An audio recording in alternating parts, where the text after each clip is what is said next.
就是我们今天的主角，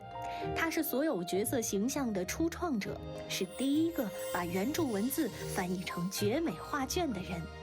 谁能拥有惊世容颜，谁又能穿上流光战袍，全看他手中的画笔。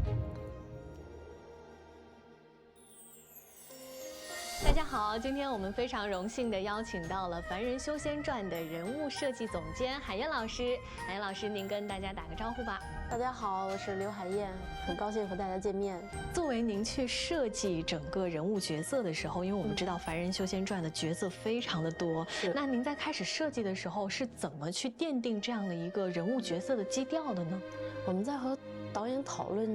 人物风格的时候呢，也是把关注点给回到了中式传统文化。我们希望在戏中更多的去呈现中式意境美学。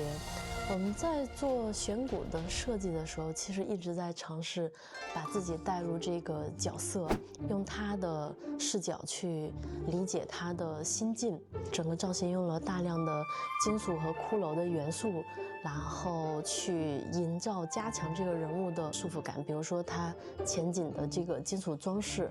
它可能是一个饰品，但是呢也会像一把锁紧紧地扣在他的这个咽喉处。所以我们希望通过这种小的饰品符号，然后去给观众一些往回收的信息。加上服装会大量的用了大面积的浅蓝色和金色啊这些点缀性的颜色，去刻画这个角色的独特性，也是为了给观众留下更深的视觉印象，然后呢去塑造这个人物的外形和他命运悲惨的反差感。风雷翅的设计也是经过很多次的迭代，因为它对韩立来说是一个非常重要的道具。我们从两个部分去凸显它的进阶变化，一个是它的外形，比如说它的色彩，然后它的结构，它的材质的递增细节递增，然后另外一方面是通过它的附着能量体，就比如说它的这个风和雷的这个电弧可能会跟着进阶变得更强更盛。在设计韩立、青竹、小轩这套造型的时候呢，我们就用了大量的竹子的元素。竹子嘛，中国的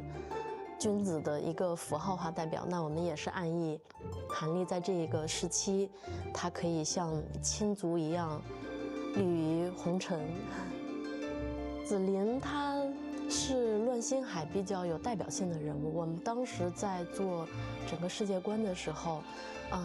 是希望每一个板块的风格区分的会更大一些，所以我们在做乱星海的时候呢，会去掉了很多天南有的精致的剪裁、人工的服装合成这些元素。紫菱的服装呢，更多的是通过比如说比较原始、比较直接的绳结方式来缝合这个衣服。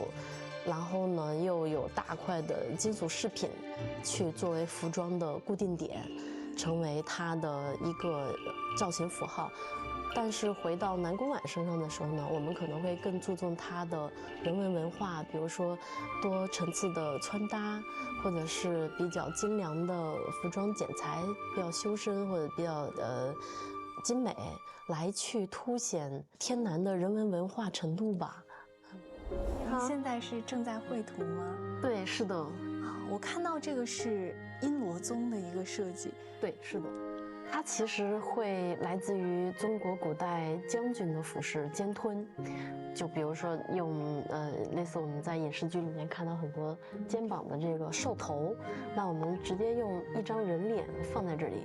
除了拉开它形体的廓形之外呢，也是想营造整个造型的恐怖感。对，是。我也注意到，您看它这身上就挂着类似于古代钱币的铜钱的那种感觉。那这个金钱的这种设计的小巧思是从何而来的呢？这个起源于我们的设计灵感来自于道家的捆仙绳。比如说在一些民间的传说里面有一些说法是，铜钱红绳它是可以禁锢住一些邪魅力量的，所以我们也在取这个点放在阴罗宗身上，然后呢，意思是用这个红绳来压制他的身体的邪魅。这个道具是阴罗宗很重要的道具之一，是他们门派的幡。我们在设计的时候呢，也是顺着它整个造型的方向思路去走，很统一。对，比如说用大量的这个骨骼结构，还有呢，这个幡的面呢是用人皮取整块人皮，不同的人皮缝合在一起。然后你会看到，能看到这个细节，然后你会看到他有很多的脸，然后有不同的表情，都在很痛苦、很挣扎，对，来去营造这个教派的又邪又狂的一种特质。在这个充满想象的世界里，他便是那位为万千生灵塑形铸魂的执笔人。他以画笔为媒介，在凡人与仙者之间架起了一座可视的桥梁。最后，他有话想对观众说：感谢各位道友对凡人的支持。那在这，我也希望各位道友可以和韩立一样，渡尽红尘，早日修成自己的元婴。谢谢海燕老师。那也请观众朋友们继续期待我们接下来的剧情的发展，以及我们人物造型上的变换吧。谢谢老师。